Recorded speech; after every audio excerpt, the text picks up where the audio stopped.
For years, the American public has been victimized by the so-called cinematic geniuses, telling us time and again to see inferior movies, leaving us bitter and lost with nowhere to turn. But no more! This travesty of justice cannot and will not continue, because we now have the Cinema Judge!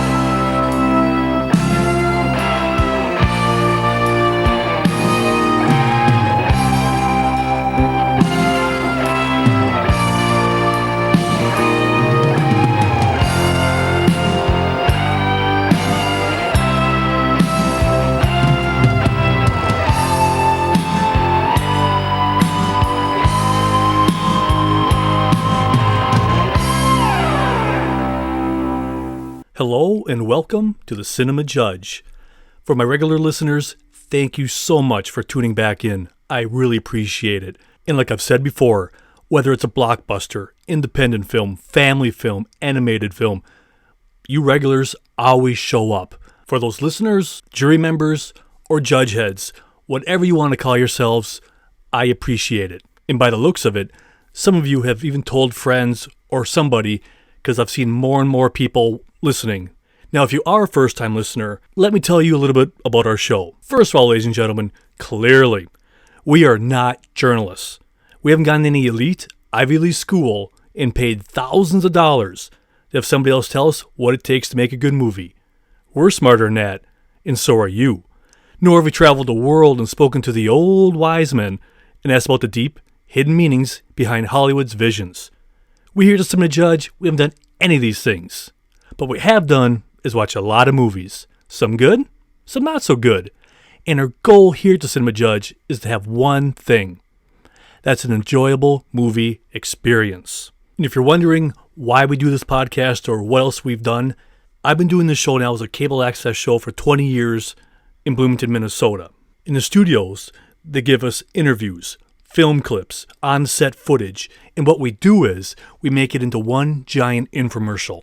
And on that show, it is pure show. There isn't any me talking at all. All it is just movie facts. Movies without the drama. No yelling, no screaming, just the facts. That's what we do. They give me the evidence. I present you, the jury, the evidence. You make up your own mind if you want to see this movie or not. And I've been doing that now for over 20 years. And then one day, I can't believe it took me this long to figure out. I just figured, why can't I make this cable access show into a podcast? So what I did was, I just took out the video. And then I just introduced the interviews in between, or scenes or clips, what have you. Yes, we can't do the B-roll on a podcast. But if you do want to watch the TV version of this, go to Bloomington, Minnesota's webpage. It's BLM, as in Bloomington, .mn/BTV-shows. And when you get there, you just type in Cinema Judge. It's 2 words. And then bam, a whole bunch of the TV shows will show up. Not 20 years worth, of course not, because they can't put all of them on there, and some of them have been lost forever through time. But there are some out there, and you can watch them on demand anytime you want. And what I alluded to earlier in the show was this. A lot of people use this show as a companion piece for movies. Right now, a lot of people are unable to go see a movie together. So what they do is, there's a couple groups call themselves judge heads. They listen to the podcast on their own, whether they're going to work or brushing their teeth, whatever they're doing, they listen to this first, and then they get together with their friends, girlfriends, via Skype or however they want to do it, and then they watch the movie together, and then they could use it as a companion piece. They could listen to the interviews and just share stories about, hey, remember when they said this, said that. I can't even tell you how cool that is. So that's what I strive to do on this show, is just movie information and hearing from the actors, the directors, the producers, why they wanted to make whatever movie we're talking about that day. And we're not here yelling, criticizing the actors, producers, directors, writers. That's not our game here at the Cinema Judge. If you want to hear yelling and screaming, hey, that's great. I'm not judging. That's where you want to go. There's plenty of places for that. We choose just to say, hey, let's talk movies. A little movie oasis, for lack of a better word. Because the way we look at it is this. Volume doesn't equate knowledge. Just because these people are yelling and screaming about a movie they don't like, what have you, who cares? I'd rather make up my own mind. I don't need you or anybody else telling me. I just want to share knowledge with you, and then you can make up your own mind. You might say this is a lousy movie or a great movie, but that's your call. I don't want somebody telling me what to do, and I don't think you do either. Because there's a lot of keyboard cowards out there. They think they're keyboard cowboys, but sadly, all they could do is that. Sit there and type, and or yell, whatever they do about stuff. But here's the major point I'm trying to get across. If you could do better, if you hate this actor or this movie or whatever it is that you don't like so much you have to yell about, prove that you could do better. Write something, direct something, produce something, do something other than just criticize. We here like to just learn and listen to movies and talk and just hear what's going on. Because the simple fact is this. Any movie is somebody's favorite movie. You might hate that movie. It doesn't matter. Any movie is somebody's favorite movie. And that's all I'm trying to say. So that's my goal. I try to get all the information I can, put it together, and then present it to you. Because there's so many movies out there that we don't always want to see or don't even think we want to see. But then you hear a little bit about it, a little bit more in depth, and then you go, this really sounds good. And that's so exciting when you find those gems. Not just your typical blockbuster, which are great. They're wonderful to see. I love them just as much as you do. But finding that gem and then be able to share that with somebody you know and say, this said movie is great. I've never heard of that movie. Well, give it a shot. Or, hey, listen to this podcast or whatever. That is what true movie loving is all about in my mind. Finding something that's not just easily found anywhere else. So anyway, that all being said, today approaching the bench, we have the movie called Land. That's Land. It's directed by Robin Wright. She plays Eddie in this film. This is her first feature that she's directing. She's directed before. She's directed at least 10 episodes of House of Cards. So she knows what she's doing. And she has so much experience, so much knowledge. She's more than capable of handling this film. Now, most of us know who Robin Wright is. She's had an incredible career. I'm not going to name all of her projects because that'd just take forever to do because she has so much work under her belt. But like even from 1987, the classic, The Princess Bride. That's when most of us got introduced to her. The 1992 film, Toys. 1994, another masterpiece of a movie. She played Jenny in the classic Forrest Gump. They'll go down in history as one of the best. 1998, Hurly Burly. 1999, Message in a Bottle. 2000, Unbreakable. And in the 2001 very underrated film, The Pledge. If you ever have a chance to find it, check it out. It stars Jack Nicholson. The 2009 film, State of Play. In 2011, she had a bunch of films come out. The Girl with the Dragon Tattoo, Rampart, and Moneyball. 2015, Everest. And in 2017, she had a couple other big films. Blade Runner, 2049, and Wonder Woman. 2017, Justice League. And as a TV, we all know her as the phenomenal job she did in House of Cards. 2020, Wonder Woman. And you can see her currently in Zack Snyder's Justice League. What a career, and she shows no signs of slowing down. And what has she decided to take on for her next project? The movie's Land. Now I'll give you a brief synopsis of this movie. A bereaved woman seeks out a new life off the grid in Wyoming. This year has been just stock full of wonderful films for women, by women, that this is what Hollywood is needing. The voice of women being projected out and by women, not just written by guys how they think women are. It's so exciting to see women taking more control in Hollywood because for far too long, they've been unable to. But now finally, all these talented individuals can now start telling their stories. And with all these platforms out there, it's so wonderful to see that now they could take movies that mean something to them and you know they're going to do a good job because it means something to them. They're not just taking a role as wife or woman in distress, whatever has been the cliche for years gone by. Land is just one of the wonderful films that have been made this year about strong women. Some of the other ones were Nomadland, which is a fantastic film, I Care a Lot, and Promising Young Woman, just to name a few. But this is what I like to see. So many different projects, so many different stories being told.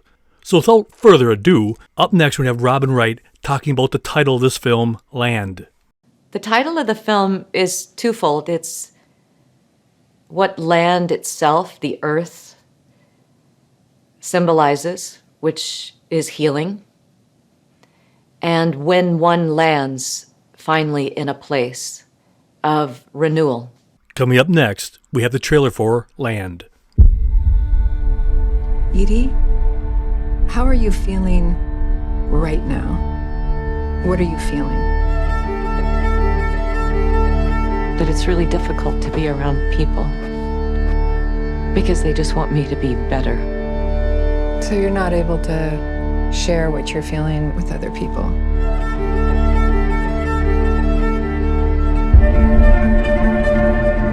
It's pretty country, ain't it? Tribal lands.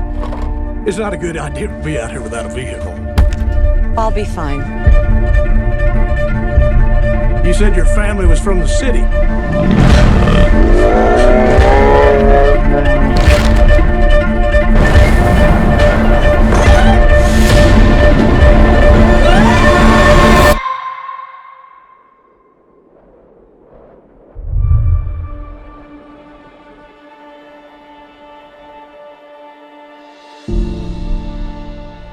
How did you find me?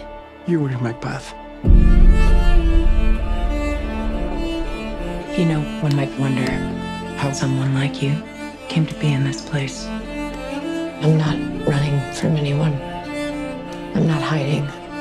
I'm here because I choose to be. If it's all right, I will teach you how to trap. And in the fall, to hunt. And then you won't see me anymore. Can we agree that you not bring any news of life elsewhere? What if aliens land here? Do you have family? My wife and my daughter were killed in a car accident. You ever get lonely out here? I know I'd be more lonely there than here. My niece proved this.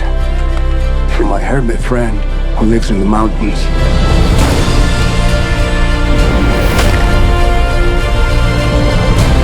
Want to tell me about your family?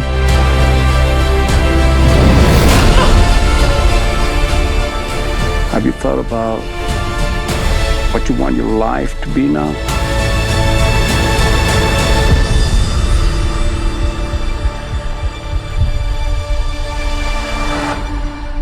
Up next, we're going to hear from Robin Wright talking about why this script resonated with her. And now, just a heads up, just so you know, all the studio gave me was interviews with Robin Wright. Usually I get stuff from the producers, writers, and everybody involved or other cast members. So that is why in this episode you're only going to hear from her because that's all I got. So here she is talking about why this movie and script resonated with her. It resonated so deeply with me about how people deal with their grief. And I just felt it was an important film to make, given that time that we were in, that everybody heals in individual ways. And the story Land is about one woman's journey after a life-changing event that happens. And she decides to heal in her own way, on her own terms. Coming up next, we're going to hear from Robin Wright talking about what she hopes people will get out of this film. I'm hoping that the movie shows that not only when you respect one's way to heal, when you have that one to the other, healing can occur. And the power of human resilience through difficult times when you're faced with adversity, and how important it is to have another human being help you get through those times. So in a nutshell, this film is about friendship and human kindness. Up next, we're going to hear Robin talk about why she wanted to make this film. I think because of what was going on during that period of time, there was so much ugliness in the world, and yes, the last 4 years. I just wanted to make something about kindness, and that it generally does take another human being to help you get through difficult times.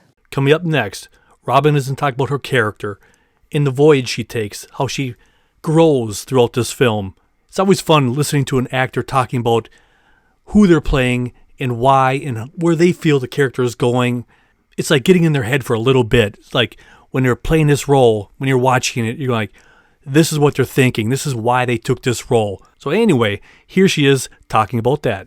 Edie's definition of survival is, in the beginning of the film, if she reads X amount of books on how to live in the wild, that's survival.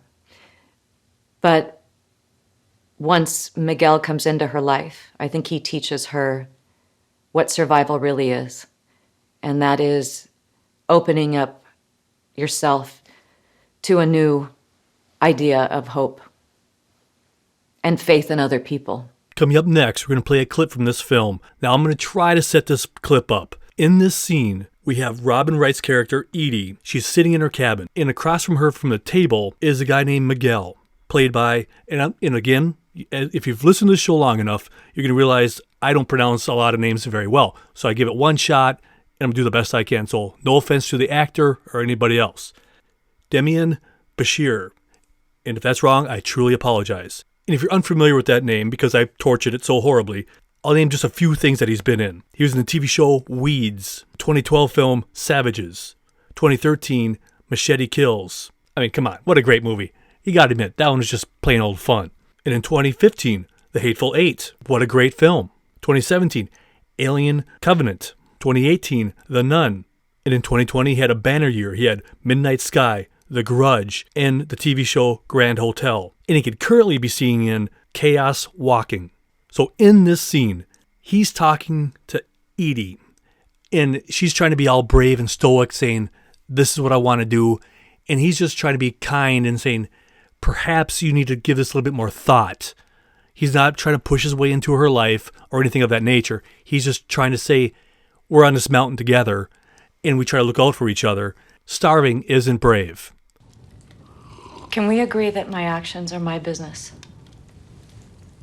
Yes, we can. And if I end up starving, well, that's on me. I feel that I have to say this. Only a person who has never been hungry would think starving is a way to die. There are better ways to die. There are better ways to die?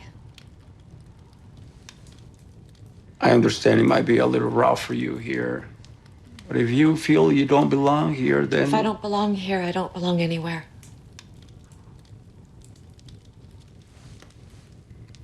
Have you ever killed anything? No. A fish. If it's all right, I will come back here and teach you how to trap.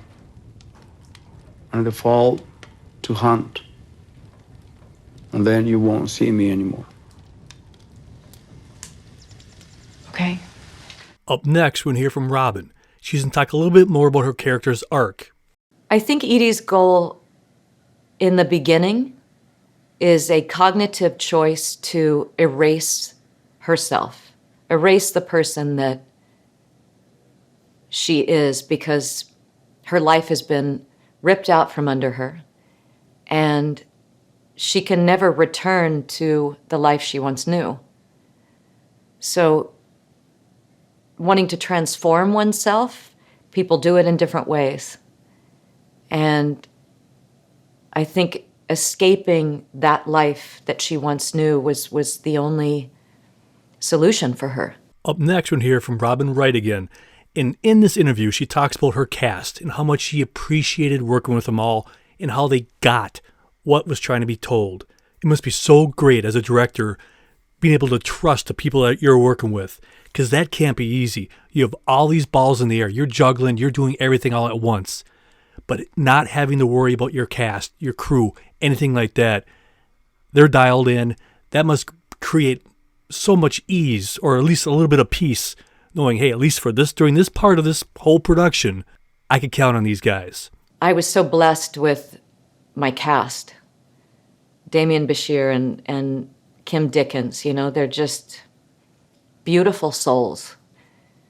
And they understood the movie so completely that I didn't feel there was a struggle of translation and trying to explain to them what was needed for the scene. They knew it instinctively. Coming up next, we're going to play another clip from this film.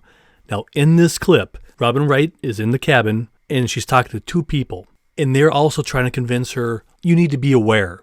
These are big situations going on around you. So it's just a great conversation about people who don't really know each other, but they're trying to protect each other, but yet not be controlling or pushy. I know I would be more comfortable if you came into the hospital. Do you know how lucky you've been? You would have died if it weren't for Miguel. If he hadn't found you, didn't call me, Miguel will bring you your results, as I assume you won't be coming into town to get them. Here, take the cell phone. In case you need help. You know, we've been polite enough not to ask you all the questions one might want to ask if they found someone like you. No phone. One might begin to wonder how she came to be in this place. Might wonder if she's hiding from someone. I understand your curiosity. I'm not running from anyone. I'm not hiding. I'm not a criminal. I'm here because I choose to be.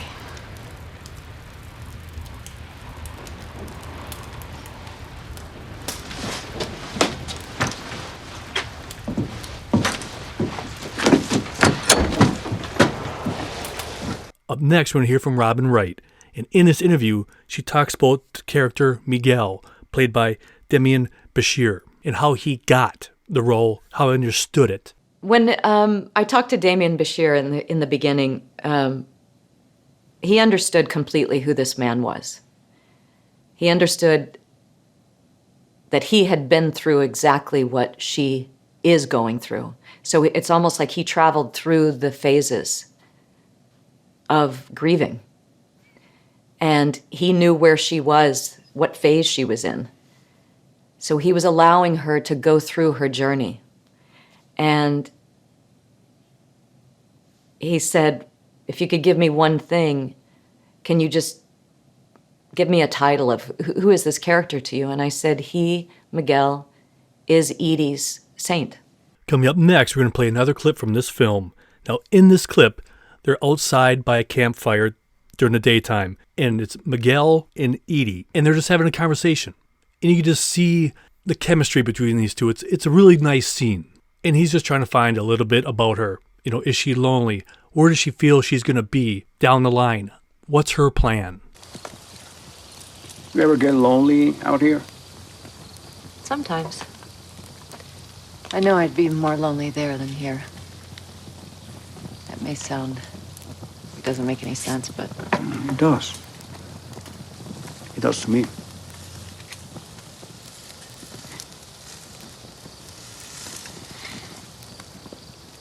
If you don't want to talk about the past, have you thought about what you want your life to be now? Moving forward?